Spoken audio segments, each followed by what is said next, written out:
नमस्कार, मैं हुमायूं सिंह और आप देख रहे हैं निक्साई न्यूज। आज बात करने वाले हैं अरविंद केजरीवाल को लेकर। जी हां, अरविंद केजरीवाल लगातार ईडी सीबीआई के चंगुल से फंसते हुए कहीं ना कहीं नजर आ रहे हैं। आप देखें, ईडी के मामले में उनको राहत मिल जाती है, अंतरिम जमानत मिल जाती है, उसके बाद ही सीबीआई अपना सिकंजा कस लेती है। लेकिन अब सीबीआई ने एक आरोप पत्र दाखिल कर दिया है जिसका संज्ञान कोर्ट अब 12 अगस्त को लेने वाली है। वहीं अगर देखा जाए तो 8 अगस्त को भी अरविंद केजरीवाल की सुनवाई है।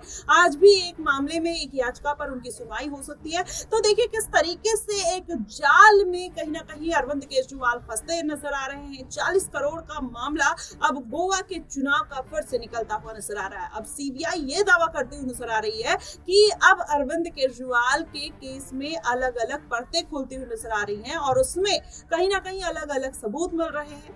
ऐसे में हम अरविंद केजरीवाल को इतनी जल्दी रिहाई के लिए नहीं बोल सकते हैं। वहीं कोर्ट की अगर बात करें तो नए नए साक्ष्यों को देखकर कहीं ना कहीं कोर्ट की भी मजबूरी बन जा रही है कि अरविंद केजरीवाल को जमानत ना मिले। ऐसे में अभिषेक मनु सिंघवी जिस तरीके से ये बात रखते हुए नजर आ रहे हैं कि अरविंद केजरीवाल को जानबूझ के फंसाया जा रहा है, जैसे ही ईडी मामले में कोर्ट उनको राहत देती है तब अपना कहीं ना कहीं पत्ता खोलते हुए सीबीआई नजर आती है। इससे पता चलता है कि सीबीआई की मंशा है अरविंद केजरीवाल को फंसाने की। वहीं अगर देखा जाए आम आदमी पार्टी की बात करें तो आम आदमी पार्टी लगातार ये आरोप भारतीय जनता पार्टी के मत्थे मरते हुए नजर आती है और ये बात कहती है कि भारतीय जनता पार्टी के इशारों पर ईडी सीबीआई अरविंद केजरीवाल को परेशान कर रही है। वहीं अगर अरविंद केजरीवाल के स्वास्थ्य के बात करें तो कहीं ना कहीं ये भी कहा जा रहा है कि अरविंद केजरीवाल का जो शुगर लेवल है वो बहुत ज्यादा नीचे चला गया है और वो ईडी सीबीआई के चंगुल से इसलिए नहीं निकल पा रहे हैं क्योंकि भारतीय जनता पार्टी का सब कुछ किया धरा है।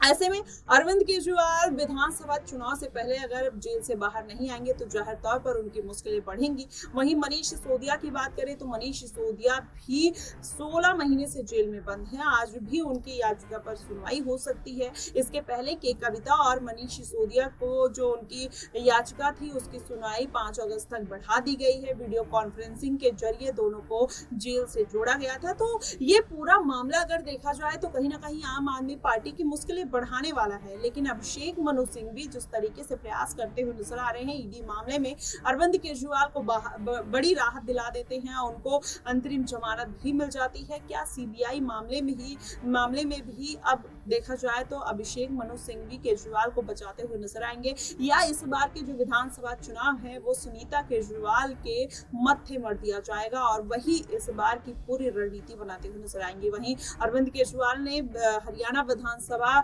में अपना पूरा फोकस बना लिया है। सुनीता केजरीवाल जाती हैं, वहां की जनता को संबोधित करती हैं और जिस तरीके से जनता के सामने वो सिंपैथी कार्ड खेलने का प्रयास करती हैं उससे माना ही जा रहा है कि सुनीता केजरीवाल अब पूरी तरीके से राजनीति में एक्टिव हो गई है। वहां की जनता के लिए 5 गारंटी भी लॉन्च करती हैं। इस तरीके से अगर ये पूरा मामला देखा जाए तो अरविंद केजरीवाल के फेवर में तो आता हुआ नहीं दिखाई दे रहा। अब ऐसे में जो 2 डेट्स है कहीं ना कहीं बेहद महत्वपूर्ण है, उसमें अगर अरविंद केजरीवाल को किसी तरीके की राहत मिल जाती है तो जाहिर तौर पर आने वाले विधानसभा चुनाव में उनके लिए एक राहत भरी खबर हो सकती है। लेकिन अगर नहीं होती है जमानत तो कहीं ना कहीं अरविंद केजरीवाल की मुश्किलें बढ़ सकती है। वहीं चंद्रशेखर आजाद रावण भी मैदान में उतरने के लिए तैयार हैं, अखिलेश यादव भी मैदान में उतरने के लिए तैयार है।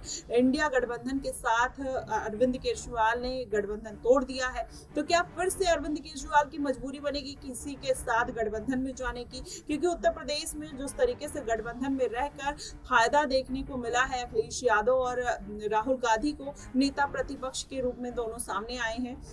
तो ऐसे में अरविंद केजरीवाल की क्या मजबूरी बनेगी? अगर मजबूरी बनेगी तो किसके साथ गठबंधन करेंगे? क्या चंद्रशेखर आजाद वो हो सकते हैं या फिर अखिलेश यादव वो गठबंधन का हिस्सा बनाते हुए नजर आएंगे? तो ऐसे में तमाम बातें निकलकर सामने आती हैं। वहीं देखा जाए तो जंतर मंतर पर जिस तरीके से केजरीवाल के समर्थन में विपक्ष एकजुट होकर उनके खिलाफ आवाज उठाता हुआ नजर आया, शक्ति प्रदर्शन करता हुआ नजर आया, ये दिखाने की पूरी कोशिश कर रहा था कि हम अरविंद केजरीवाल के साथ है। भारतीय जनता पार्टी पर प्रेशर बनाने बनाने की कोशिश की जा रही थी, ईडी सीबीआई पर कहीं ना कहीं प्रेशर बनाने की कोशिश की जा रही थी।